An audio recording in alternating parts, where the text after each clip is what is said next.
Hey guys, so today we're going to be talking about the timeline of events that leads up to the Civil War and kind of get to see the progression that it takes there. So you should have a worksheet that looks like this. It says pre-Civil War timeline at the top. The way that this is going to work today is for each of the events, you'll notice that there are some blanks in it and that there is a little bit of space under the number on the timeline. So you're going to write the name of the event at the top and then fill in the blanks as I'm going through in the PowerPoint, okay? So let's just kind of talk through a little bit about what you'll be seeing as we go through this timeline. So there are two real kind of events that we're going to be looking at. First are events of the pen, okay? So these are going to be laws, debates in politics, trying to solve problems through the written word, right? The other kind of event are events of the sword. So these are active, violent events, right? You may have heard the kind of cliche that the pen is mightier than the sword. So what I want you to kind of think about as we're talking through this today is that true when it comes to the Civil War? Which of these things was stronger in solving the Civil War, or in coming of the Civil War? Was it the laws? Was it, the debate? Or was it the active, violent events? So you're going to see both of those kinds today. So let's go ahead and jump right in. So the first of these events goes all the way back to 1820, and we've talked about this one before. So in 1820, there's a state that's looking to enter the Union, okay? It's looking to enter it as a slave state. That's a problem because that will make the balance of slave and free states uneven, okay? So we got to come up with an issue, right? Or a solution to this problem. Now, if you can remember what the state is, you might remember this event. Anybody remember? Yeah? It's the Missouri Compromise, right? So the Missouri Compromise was Henry Clay's attempt at kind of putting a Band-Aid on the slave problem in the country, right? So Maine entered the Union as a free state. Missouri enters the Union as a slave state. And you got to remember, at this point, I'll show you my little map here, we're talking just about this part of the country, right? So this part in 1820 is not us yet. This is all Spain over here, okay? So the compromise here says Missouri enters as a slave state, Maine enters as a free state, and then we say we're going to draw a line right here, right? And this line is the 38th parallel line, okay, or the 3630 line, sorry. So the 3630 line says that for the rest of the Louisiana Purchase, which is everything that's red and yellow and that part, okay, there's not going to be any more slavery north of that line. So Missouri is obviously north of that line, right? You see Missouri right here. But like these states, not allowed to join the Union as slave states, okay? Arkansas can, Louisiana can, but Missouri cannot, all right? So that's kind of where we are starting here. Then, country kind of moves forward a little bit. 1846, war breaks out with Mexico, right? We start gaining some new territories and makes a lot of people in Congress a little nervous. Like, oh, wait, what is going to happen in these new territories? Are they going to be slave? Are they going to be free? So a guy makes a suggestion in Congress. So this is the Wilmot Proviso, right? So the Wilmot Proviso, you might remember, suggested that we ban slavery in all territories that we gain in the Mexican War, okay? So after the Mexican War, we've got all of this, right? Right here. So he says we should not allow slavery to be in any of this territory, right? Now, this doesn't pass, which is, kind of weird that we're learning about a law that doesn't pass, but it does fuel the debate of slavery, and it shows how important that is, okay? So after the Mexican-American War, all these states started to enter the Union. Next, we've got the election of 1848. So this is the presidential election of 1848, and a Whig wins named Zachary Taylor, okay? So Zachary Taylor, you might remember, was a general during the Mexican-American War. And the Whigs, at this point, are starting to break up a little bit. They're starting to have some issues. And because of this, there is a new party that's formed called the Free Soil Party. The Free Soil Party is looking at all of this new territory that's being gained, right? So we've got all of this territory. So remember, the country now looks like this, right?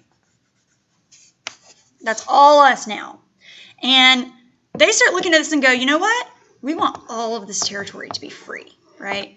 So this particular political party opposes slavery in all of the new territory. That's where it gets its name from. It wants this to be free soil, right? And so they form in opposition to the Whigs, some of which agreed with slavery, okay? 1850, we have the biggie. This one's the Missouri Compromise, and we're going to go more in depth in the Missouri Compromise in class. But the Missouri Compromise, or the Compromise of 1850, sorry, not the Missouri Compromise. The Compromise of 1850 has a lot of major things that are going to go along with it, okay? So the main things you need to know here is, first of all, California is ready to enter the Union, right? 1849, gold rush happens. California's ready to enter the Union. That's kind of how this whole thing starts. So California is going to enter the Union as a free state, all right? Well, that's great, but what about Nevada and Utah, right? So we've got two other states right here who are looking to enter the Union. Now, they're going to have something called popular sovereignty. What that means is that they were going to get to vote in those two states whether or not they're going to be slave or free, okay? Now, this might not seem fair to the southern states, right? The southern states are going, wait a minute, where does that leave us? So in order to get the southern states on board, they banned the slave trade in Washington, D.C., okay, but they strengthened the fugitive slave law. The fugitive slave law is a law that says any slave that escapes from the south and goes up north, if it is caught up in the north, they have to be returned back to their owner in the south. So think about what that means. That means even in states where slavery is illegal, right, if a slave is caught, it has to be returned back to the south. So even in northern states, slaves are not really free, even though slavery is illegal in those states. So this gets a lot of controversy.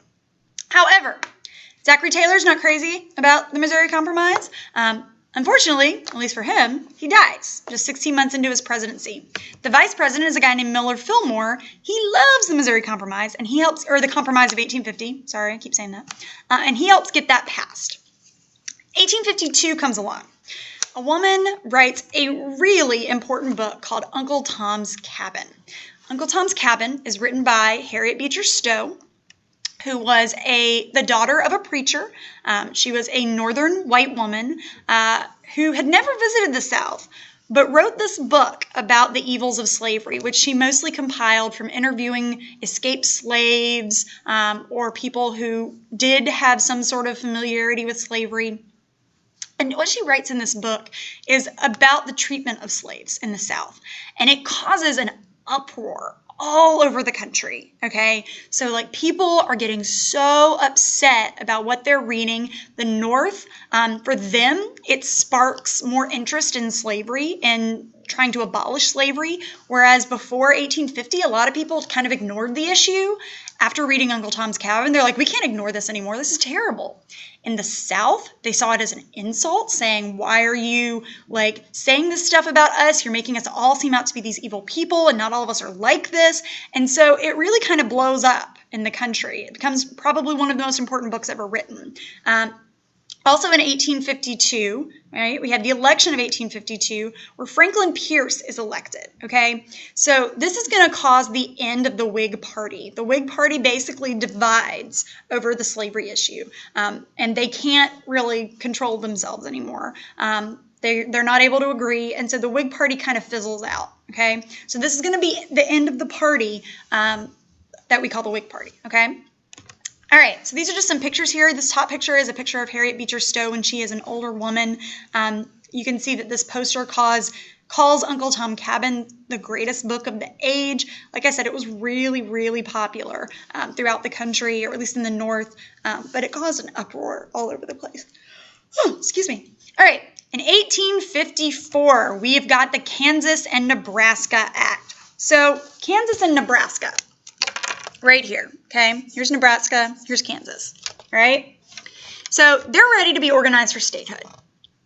The South wants it to be a slave state, However, we still got that boundary right here, okay? That 36-30 boundary. So in theory, these two states should not enter as a slave state. But this is 34 years removed from the Missouri Compromise, right?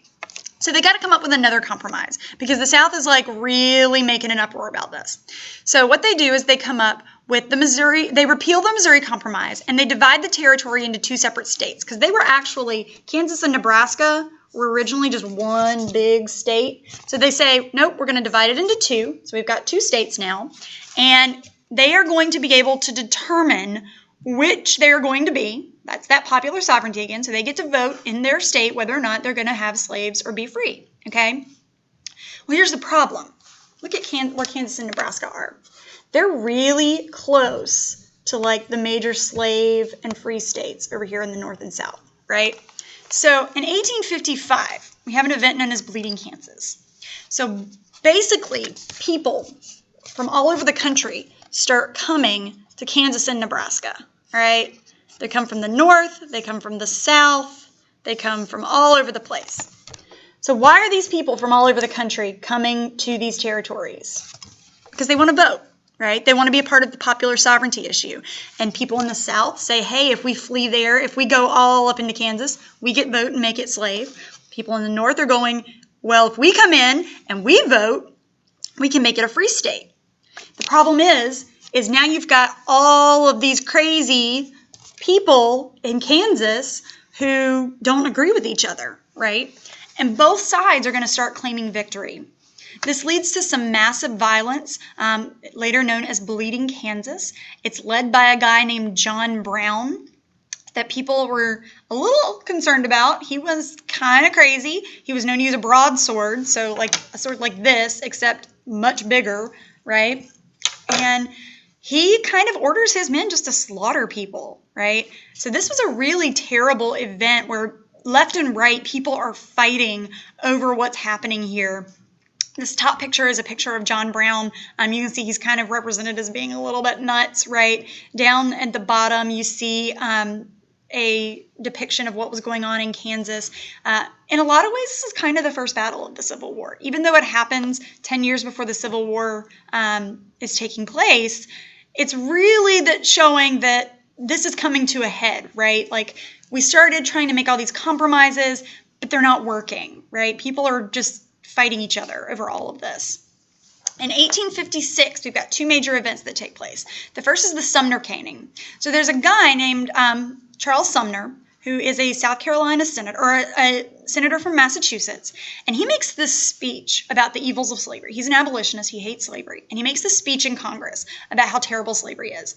And he insults slave owners, but he specifically insults one member of Congress who's not even there that day. Unfortunately, another senator who was there that day, named Preston Brooks, was related to this guy. And he didn't really like what Charles Sumner said.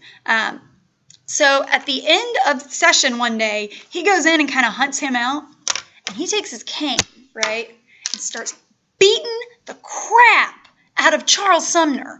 Like, so much so they had to have like 2 or 3 men pull him off of Charles Sumner. And Sumner actually went and tried to hide under his Senate desk.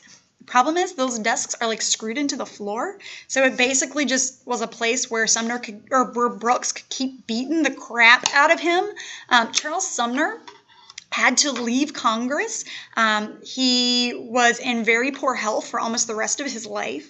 Preston Brooks was obviously he assaulted the guy.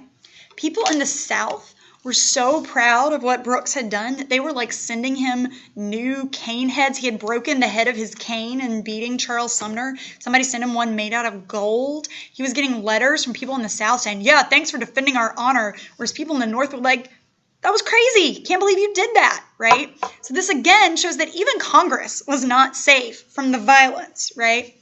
Also in 1856, there is another presidential election. A Democrat wins named James Buchanan, okay? What's really important is that 2 other parties come in this one. The first is a new party that's never been around before. It's kind of the umbrella party here. That's the Republican Party, comes in second. Comes in third is a party that is an anti-immigrant party known as the Know Nothing or the American Party, okay? So this just kind of shows that this new party, which is against slavery expanding into the territories, more people are really starting to take that seriously, but they're not really quite yet willing to pull the trigger on it, right?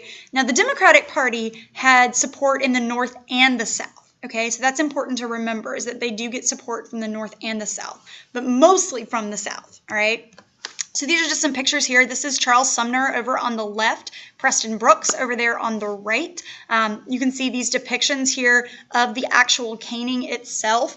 Just imagine, you don't really think of Congress as the place where violence takes place. I don't know if you've ever watched C-SPAN before, but it's kind of boring, right? In this situation, it's a big deal, right? This is, again, this is a poster from the election of 1846. This is the Republican candidate, John C. Fremont, who came in second in that election. All right, 1857, Dred Scott decision. So this is a decision that goes to the Supreme Court where a guy was traveling north with his owner, became free, was freed, but he goes on to be kidnapped, brought back down south, and is forced to be a slave. And he's like, no, man, I've been living in a free state, right? Like, I'm not a slave anymore. I'm free. Well, what this decision says is that slaves are not citizens and therefore cannot sue the court, okay? So basically, they threw the decision out. This basically implied that slaves are property and that there's nowhere that you can prohibit slavery in any part of the country. Even if slavery is illegal, it's not really illegal. So this kind of just shows that even free states, you're still technically a slave if you go to a free state. So this is going to go on to fuel a lot of debates in the country, including a debate between these two guys named Lincoln and Douglas. So these two guys were running for a Senate race, and Lincoln is Abraham Lincoln. They were both running for the state of Illinois. They were both Republicans. And they start debating each other to see who's going to get the seat, right? So Douglas supports something called popular sovereignty. Again, we've talked about this a lot, where basically he said that slavery can be practically prohibited by not having slave codes, right? So what he means by that is if we outlaw all these laws that say like slaves can't learn to read or write, or slaves, can't travel between other places, then it's just going to naturally, over time, prohibit slavery. And he calls this the Freeport Doctrine, right? So basically the idea behind the Freeport Doctrine is that slavery is just going to go away on its own, okay? So let's not really get involved in trying to get rid of it because it's just going to eventually die and go away. And a lot of people thought this. And Douglas wins the race, but Lincoln gets a name for himself in this debate. So just a couple pictures here. This is Dred Scott over here on the left. This is a picture of the Lincoln-Douglas debates. So this is Lincoln, that's Douglas back there. And what's just kind of funny about this is Mary Todd Lincoln, who actually used to date Stephen Douglas, says, Douglas is a little giant compared to my tall Kentuckian, basically saying like he's nothing compared to my Abraham Lincoln, right? So she totally just smacked on her ex-boyfriend, essentially. 1859, okay?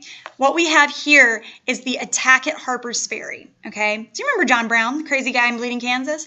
He leads a group that are going down to Virginia to take arms from the arsenals there. He's hoping to spark a slave rebellion, okay? So basically he thinks he's going to arm the slaves in Virginia and they're going to rise up and overthrow the people of Virginia. This fails miserably. The militia is called in. They arrest John Brown. It totally blows up in his face. A lot of men are killed. John Brown is arrested and executed, okay? From this point on, John Brown is seen as a martyr for the abolition movement. Basically, people from all over the country are like, yeah, John Brown, like, look what he did to try and end slavery, and he died for it. And the South is just like this crazy person who made like this huge mistake. And so this is a really big deal, okay? Finally, in 1860, all right, in the election of 1860, things have gotten to a tipping point. People are just all over the place.